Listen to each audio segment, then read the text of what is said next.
Donald Trump America పగ్గాలు చేపట్టిన తర్వాత పరిస్థితి మరింత దిగజారింది.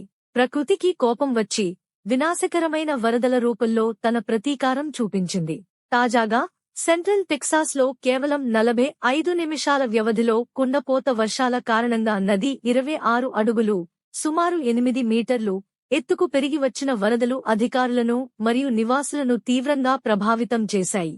ఈ విపత్తులో మృతుల సంఖ్య 51కి చేరిందని కెర్ కౌంటీ షెరీఫ్ లారీ లీతా ధృవీకరించారు. అలాగే టెక్సాస్ గవర్నర్ గ్రెగ్ అబాట్ రాష్ట్ర విపత్తు ప్రకటనను పొడిగించారు. ఇదే సమయంలో డొనాల్డ్ ట్రంప్ కు షాక్ ఇస్తూ ఎలోన్ మస్క్ అమెరికన్ పార్టీ అనే కొత్త పేరుతో పార్టీని ప్రకటించారు.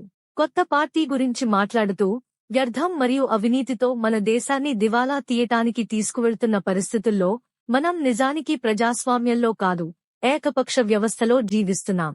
అందుకే ఈ రోజు మీకు తిరిగి స్వేచ్ఛను ఇవ్వటానికి అమెరికన్ పార్టీను స్థాపించాం అని మస్క్ తెలిపారు.